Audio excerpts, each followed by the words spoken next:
Welcome to the Bold Money Revolution podcast. This is your source for straight talking, no fluff, business and high performance conversations that add real depth and value to the way bold leaders live, work, and thrive. I'm your host, Tara Newman. I'm here to show you how to optimize your performance as a leader so that you can grow a business that is profit-rich, efficient, and allows you to generate real, tangible wealth for yourself and others. We are here to help you lead with your values, to perform without overwhelm and burnout, and to do your most important work in the world. Hey there, Tara here, and I wanted to jump in here with 3 reasons why right now is the very best time to join the Bold Profit Academy. The first one is that on July 2nd, we are holding our quarterly co-working call where we review our goals, we recalibrate our expectations, and we set a plan for the next quarter. And we do it together on a co-working call. Number 2 is we have a very sales-focused curriculum coming up in the third quarter. This means more leads and more sales in a way that aligns with your values and your strengths and who you are as a business owner, because we give you frameworks that fit into your business instead of trying to cram you into scripts and templates.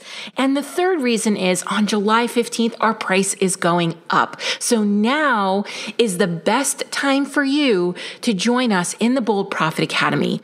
We believe growing a business that complements your lifestyle so that you have more than enough to pay yourself well and the time to enjoy it shouldn't be scary, complicated, or exhausting. So if you feel that way too, then you're going to want to book your free consultation call with me. That's right, me, not a sales representative, but me, so we can decide together whether or not this is the best fit for you. So head on over to theboldleadershiprevolution.com/academy, fill out a couple of questions, and book your free call today. Hey, bold leaders. This is Tara Newman. We are recording the Bold Money Revolution podcast, and this is a huge divergence on how I usually do things, but I think it's really important because I'm sitting here literally recording this as I'm in the middle of some stuff, and it is the end of June, and I am going through my monthly allocations for Profit First, and good Lord, my money is so fucked up this month. I've never seen anything like this in probably, I don't know, like years. Okay, like I've been operating Profit First in my business since 2016. And the reason why I started implementing Profit First was because I had sales coming in, but I had no cash. And I was going to a mastermind retreat for the mastermind that I was participating in. And I had no idea how I was going to pay the hotel fee, like how I was going to pay for the hotel and how I was going to pay for my meals and how, I was going to pay for gas, because I was running a multiple 6-figure business, but my cash flow was all over the place. And it was really embarrassing to sit in that hot seat in front of everybody, not on Zoom, in person, and be like, I have no money. I have no cash. And so that's when I really got serious about implementing Profit First. And so what I did was I went home, I put all of my sales mojo, pulled all of my sales mojo together, went out and sold like a wild woman, got some really large corporate contracts, got them to pay in full by offering a very, very, very small discount, by the way, because I know women tend to be like, if you pay in full, I'm going to give you the world. It was like a 5% discount for paying in full. And I got all that cash in, and I took all the cash that I got in, and I just applied some Profit First numbers to my business that made sense and divvied everything up. And I have never looked back, and I have never had another cash flow problem again. And by being able to have that system in place, obviously it has allowed me to go and make a lot more money in my business, because Profit First is a system for holding money. There's having money, you can have money, and then there's holding money. And a lot of women things get sticky when it comes to the holding of the money. They either send it right back out again or they hoard it. Okay? Those are the two behaviors that I see the most in the Profit First work that I do, and both are detrimental and harmful for your business. So if you are someone who is hoarding money and high-fiving yourself, this is not a good place to be. You are strapping your business of growth capital, and you are inhibiting yourself from growing. And money, when we are cash rich, allows us to buy back our time. So you are most likely working way too hard for the money that you have sitting in a bank account that is doing nothing for you. So if you are having an aha moment right now where you're like, oh, I'm a money hoarder and that feels good, I'm doing great, high five, I want you to DM me on Instagram and start a conversation around how you can start using your money better to build your business, but also to build wealth for yourself. So I get the money in, I start Profit First. I don't look back. Everything's been rocking and rolling. It's given me a system that allows me to calm my nervous system around money so I can receive more. Okay. It gives me the bank accounts that women have such a hard time opening. And we work through this in the Bold Profit Academy because there's a lot of conditioning that needs to be undone when a woman walks into a bank to open bank accounts. But having those bank accounts give my money purpose. It gives me a very clear line of sight. It's not about how much money I have. It's about that line of sight that brings the peace of mind that helps me hold more and more and more and more money. And when you're able to do that, but everything has a purpose, it's not hoarded up in a bank account, you can start to attract more for the things that you want to be bringing into your life, your business and your life. Okay, so Profit First is a wonderful system. It is a wonderful tool, whether you are a traditional goal setter and want to talk about money in a very traditional format, or whether you are a manifester and you want to talk about money from an energetic perspective. I am here for both. I have that business degree and I have my Reiki certification, right? So I talk about business from three perspectives: energy, mindset, and strategy. All are relevant, all are necessary. So that is what Profit First can do for you. Here's what it further can do for you. It is a business boundary. These are guardrails for how you run your business, what is okay and what is not okay when it comes to your money. These are warning lights when something is amiss, and they're warning lights that you as the business owner can see without having to look at a P&L, without having to look at a complicated spreadsheet, and without having to understand accounting of any kind. Accounting and Profit First are two completely different things. You need both. You need an accountant. And as a business owner, especially a very small business owner who's not going to have somebody sitting in a CFO role in your business, you need to be able to quickly understand what is happening with your money from a very clear perspective and have confidence in it. So that is where I'm at. All right. I've been implementing Profit First for a long time. It's allowed me to do great things. Oh, it's allowed me to go and get a business line of credit, because I can walk into a bank and speak about my money in a very clear way, and I can demonstrate growth, and I can show how I have profit sitting in my business, cash sitting in my business that can be an asset for when you are going and applying for a line of credit with the bank. I didn't need an EIDL loan last year, although with complete transparency, I received one. I didn't need one because when I had my Profit First bank accounts, I had my line of credit, and then I did apply for an EIDL because at the time I was having to cancel retreats. I was having client contracts cancel. I wasn't sure what the business outlook was going to look like moving forward for this industry. And so I did apply and receive an EIDL as well. However, it was less dire. So Profit First can do lots of wonderful things for your business. And what I really want you to hear is, even if you're, consider yourself a service provider, you're a company of one, or you have a very small team, maybe you're not at the place where you're making multiple six figures yet consistently year after year after year in your business. This is critical for being in business and calling yourself a business owner at all. Having this command over your money will serve you throughout your entire life. No matter if you run a business, go to work for somebody else, whatever you need to do, you will have a language for money when you implement Profit First.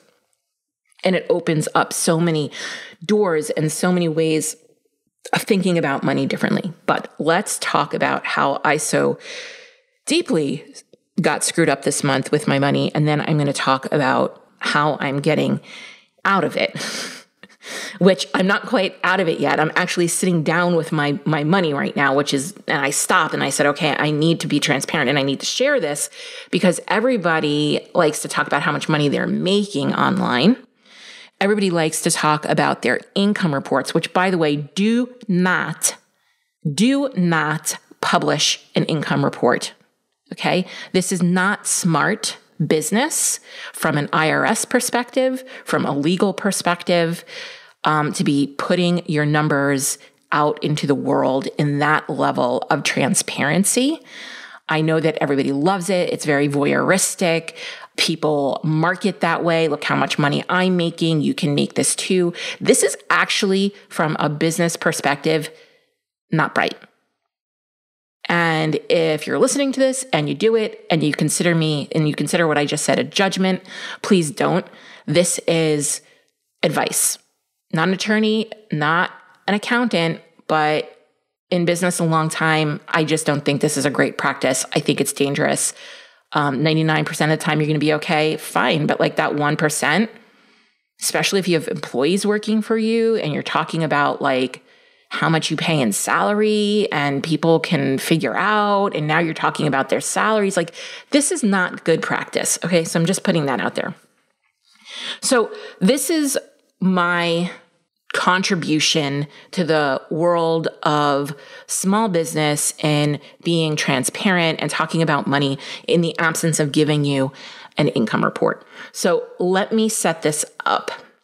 A couple of months ago, I was doing my monthly allocations. I allocate my money as I teach the women in the Bold Profit Academy to follow the rhythms and cycles of the Profit First method.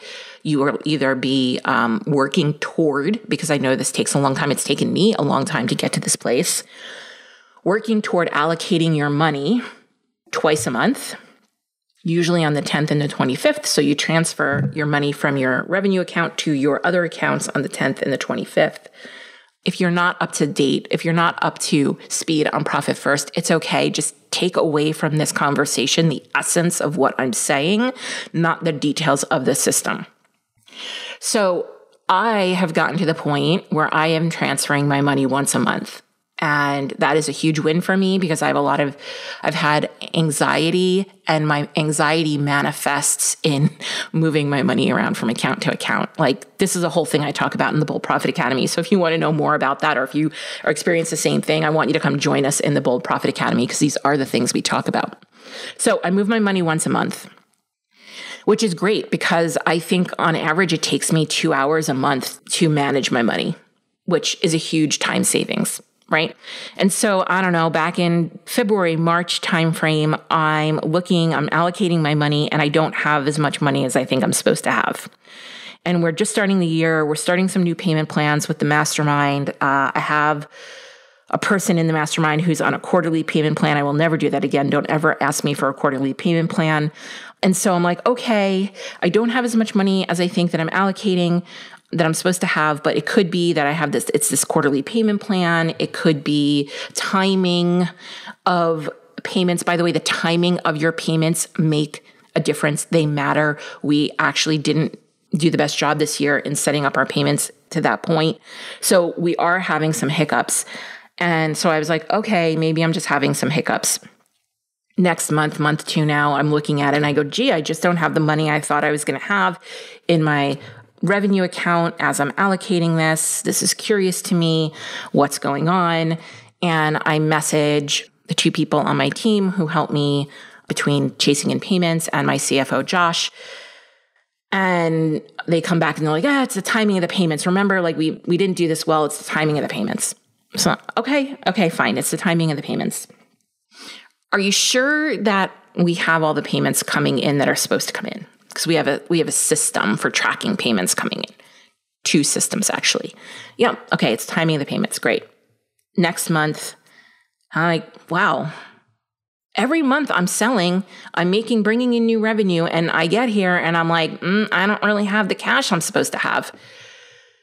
So I say something again, and I'm scratching my head. And at this point, I'm having to dip into some other accounts to cover my operating expenses. And I'm not panicking. I have plenty of cash in other places. It just doesn't feel good, and something is off. So I think the 3rd month that I sit down to allocate the money, my CFO, who I meet with monthly, says to me, we need to talk about cash flow. So I think he's going to talk to me about this problem that I'm seeing, this problem that I'm having. And I can't even remember exactly what our conversation was, but it was not necessarily about that, because he's looking at the accounting and he's like, you're fine. You have plenty of cash. I do have plenty of cash in other accounts designated for other things. I don't have enough cash to pay my expenses as I should based on my profit first distributions. So we're all sitting around scratching our heads. And then some information starts coming to light. And listen, I'm going to be talking about clients, behind the scenes client activity right now. I'm not naming names. If you are listening and you are a client and this is your story that I am telling, I love you. I appreciate you. There is no animosity here, but I need to use this as a business lesson for other people. So what has happened was a couple of payments didn't go through from clients, and the 2-step process that we have to ensure that this doesn't happen failed. 2 separate processes that we have broke down. I'm laughing because it is just, you can't make it up, people, right? This is the stuff that happens in a business. Nobody is perfect. It's all a damn mess. And it's not about getting it right. It's about learning and iterating and being agile and being adaptable and having systems that you can catch these things. So there are payments that we're not going through, and that really sucks, okay, for a number of reasons. One, if I have a client that has a payment fail for whatever reason, I like to talk to them immediately about it, because it could be a sign or symptom of something else. It could be that they change credit cards, but it could be that maybe they've got some struggling going on and that they're not sharing, and that we need to be talking about it. All right.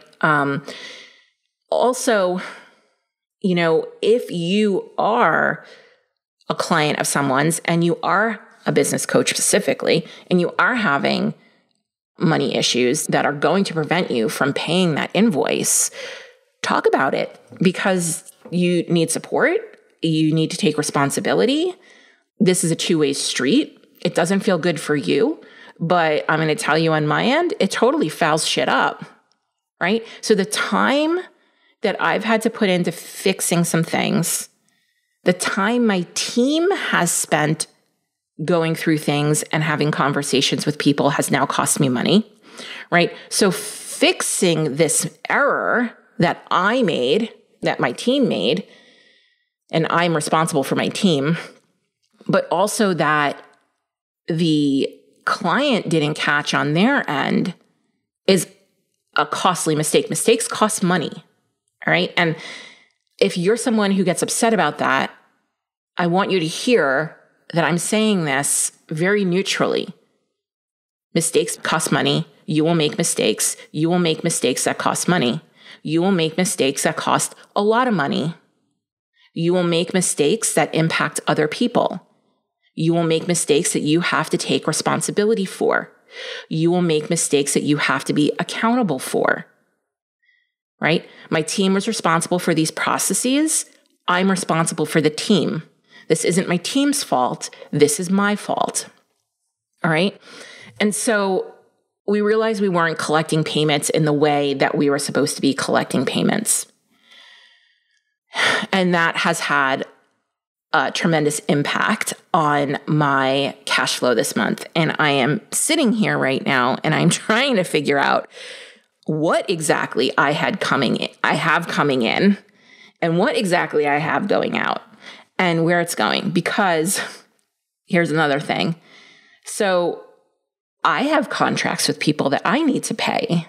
I have team. So when you sign a contract with me and agree to pay me a certain amount of money and like put yourself, I want you to hear this because what women do is they conflate their identity and the entity of the business. And we talk about this in the Bold Profit Academy a lot as well. So if you are having a hard time separating, as service providers do, because you are providing the service in a lot of cases, or if you are moving to a model where your team is providing the services for you, you are still involved. It's not like you're selling a mug, right? So it's not like you're selling like a hard good or a product. And even if you weren't, because my husband sells a hard good, he sells a capital equipment, he sells machinery, he still takes things really personally. Like that's what we do. We're human beings, right? We take things personally. There's nothing wrong with that. But we have to learn how to navigate that when it comes to our businesses, because what we have to understand is that when we sign a contract with a coach who we think is a person, an individual, they are running a business. So when I have contracts for 6 months, for 12 months, I'm using that booked, contracted income to make decisions in my business, to make decisions about my pay, my payroll, what I'm paying my contractors.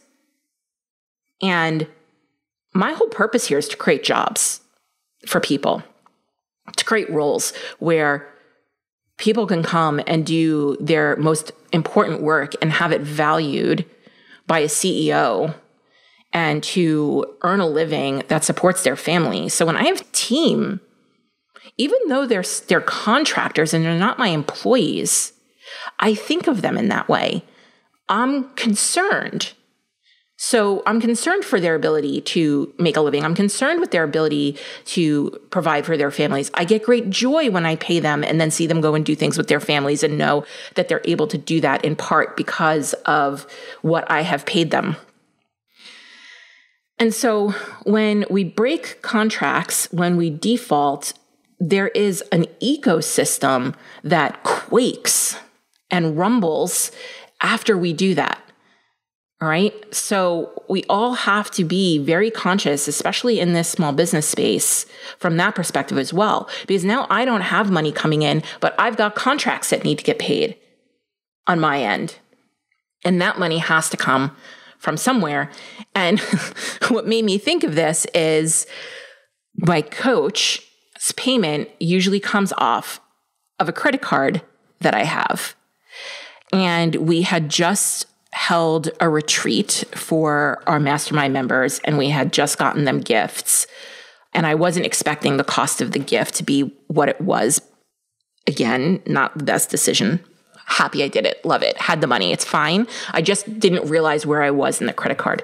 So her payment went, and it didn't default. It just didn't charge my card. What I didn't realize was because it goes through PayPal, it backed up against my another account that I have, my revenue account. So when I looked at my revenue account, I had even less money than I thought I was going to have. And I didn't understand why until I just looked at it, because I saw her payment, instead of going onto my credit card, it came out of my PayPal account. All right. And I'm sitting here and I'm like, wow, I just sent a Slack message to my CFO and I said, good Lord, my money is so fucked up this month from a cash flow perspective, but I think I figured it out. Right? Because now I'm like starting to put all the pieces together. But here's what I want you to hear. Here's what I want you to take away from this. I want you to take a couple of things away from this. One, you are not seeing reality in the online space about what happens in people's businesses. You're not. And if you ever need a dose of reality, I want you to come and find me, because I am in businesses that some are online, some are not online. My husband runs a business. I've grown up with a father who's run a business for my entire life.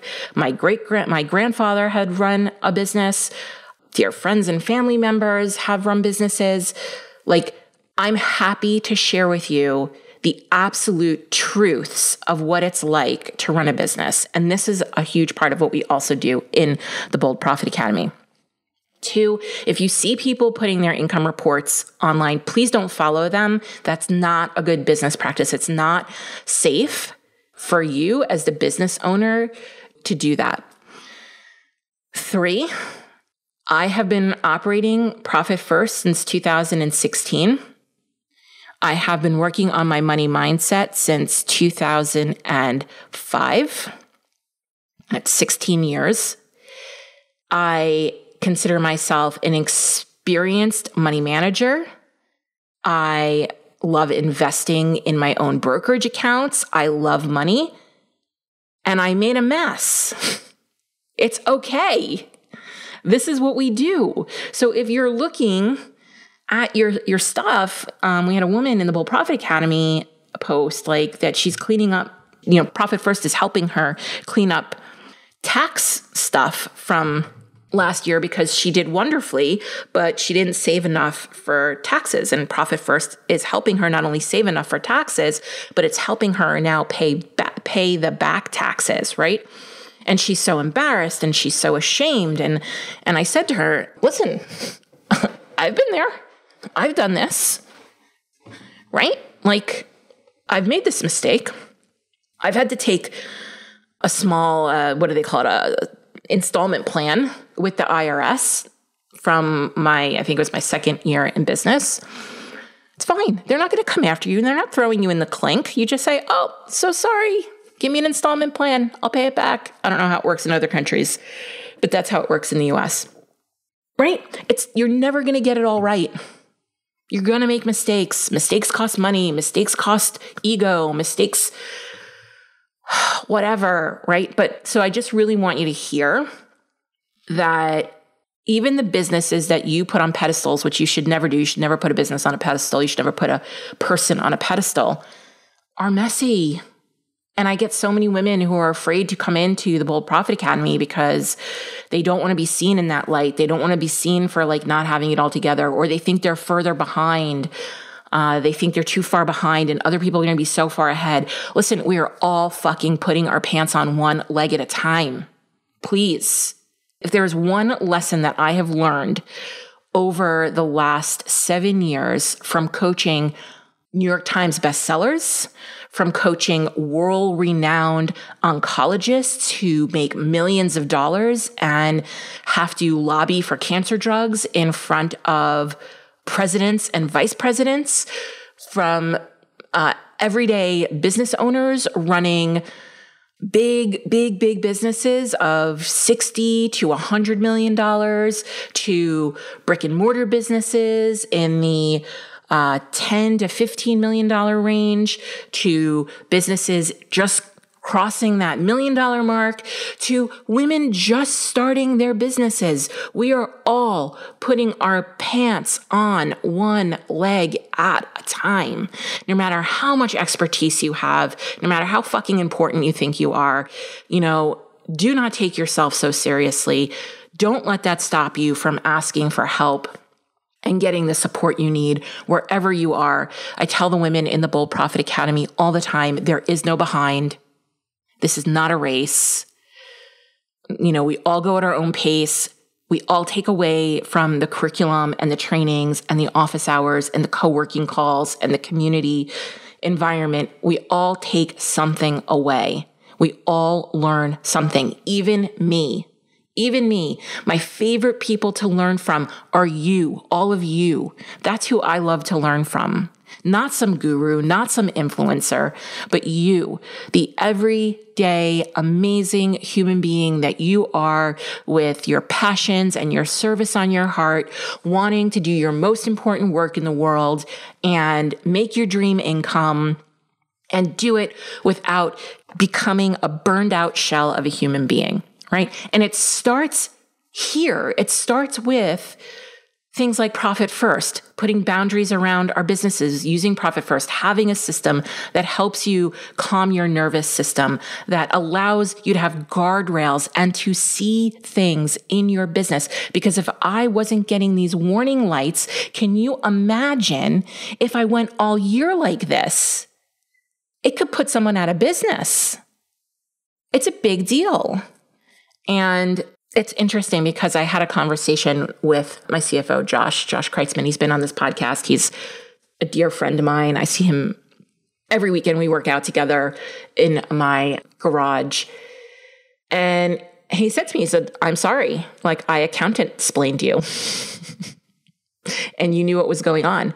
Can you imagine for all of the women here who don't feel confident around talking about their money, how would it feel to advocate for your money in a way that your male accountant comes back and says to you, I'm sorry that I accountant-splained you. You were right. Because that is what we are doing in the Bold Profit Academy for women like you. If you've found this podcast valuable, help us develop more bold leaders in the world by sharing this episode with your friends, colleagues, and other bold leaders. Also, if you haven't done so already, please leave a review.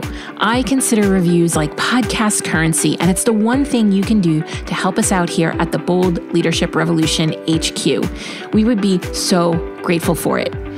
Special thanks goes to Stacey Harris from Uncommonly More, who is the producer and editor of this podcast. Go check them out for all your digital marketing and content creation needs. Be sure to tune into the next episode to help you embrace your ambition and leave the grind behind.